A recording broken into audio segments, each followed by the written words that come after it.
राष्ट्रवादी की जड़ें इतनी कमजोर नहीं हैं कि इन हादसों से हिल जाए।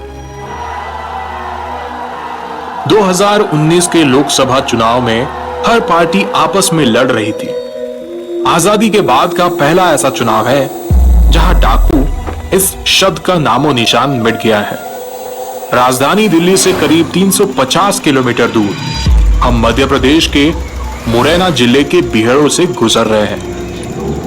लगभग 2 मंजिला इमारतों जितनी ऊंचाई वाले रेतीले पठारों के बीच से होते हुए टेढ़े मेढ़े रास्ते, बीच बीच में कटीली जंगली झाड़ियों के बड़ी बड़ी टहनियां जो गुजराती गाड़ियों के बंद शीशों पर स्क्रैच के निशान छोड़ जाते हैं। मुख्य शहर और बिहड़ों से 1 घंटे की दूरी पर हमें चंबल का साफ नीला पानी पहली बार नजर आया। लेकिन मुरैना जिले से गुजरने वाली यह नदी यहां तक एक लंबा रास्ता तय करके पहुंचती है। मूलतः यमुना की मुख्य सहायक नदियों के तौर पर पहचानी जाने वाली चंबल की शुरुआत विंध्याचल की पहाड़ियों में मऊ शहर के पास से होती है। फिर वहां से मध्य प्रदेश, राजस्थान और उत्तर प्रदेश की सीमाओं से होती हुई यह वापस मध्य प्रदेश आ जाती है और अंत में उत्तर प्रदेश के जालौन में यमुना में मिल जाती है। लेकिन करीब 960 किलोमीटर लंबी अपनी इस यात्रा में चंबल अपने आसपास रेतीले, कटीले बिहड़ों का लंबा साम्राज्य खड़ा करते हुए जाती है और इसी साम्राज्य में एक कहानी पनपती है। कहानी उस लड़की की जो बार बार अपने ससुराल भाग आती थी। कहानी बैंडिट क्वीन की। ये कहानी है चंबल की रानी फूलन देवी की।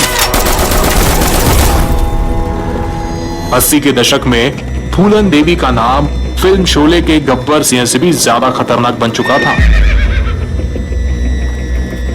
उन दिनों कुछ महिलाओं को फूलन देवी की धमकी और मिसाल देते अक्सर सुना जाता था।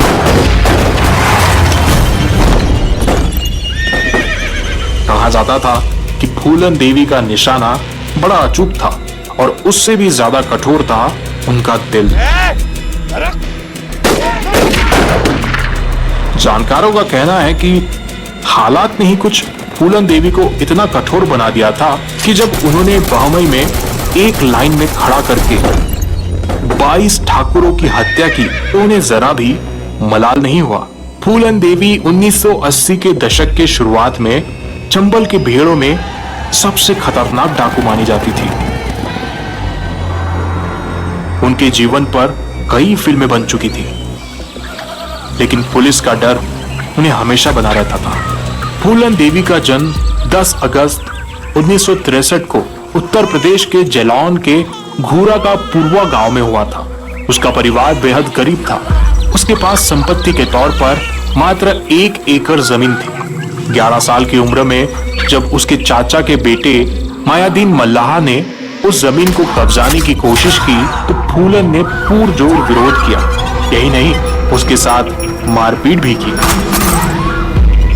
और 16 साल की थी जब कुछ डाकुओं ने फूलन देवी का अपहरण कर लिया था। और यही वो घटना थी जिसके बाद फूलन देवी का डाकू फूलन देवी बनने का रास्ता बन गया था। और उन्होंने 14 फरवरी 1981 में बहमई में 22 ठाकुरों की हत्या कर दी थी।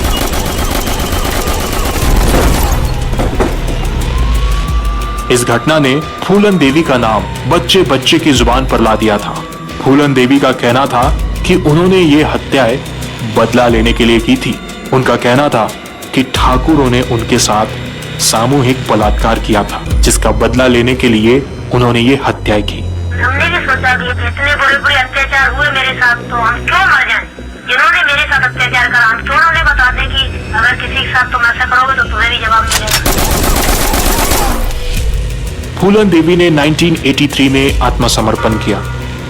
1994 तक वो जेल में रही। इस दौरान कभी भी उन्हें उत्तर प्रदेश की जेल में नहीं भेजा गया। 1994 में जेल से रिहा होने के बाद 1996 में वो 11वीं लोकसभा के लिए मिर्जापुर से सांसद चुनी गई। चंबल की शेरनी चंबल को छोड़ कहीं और चली गई। लेकिन इन दिनों चंबल की घाटी में एशियाई शेर की दहाड़ गूंज रही है। डकैत के किस्से इतिहास के पन्नों में कहीं खो गए हैं।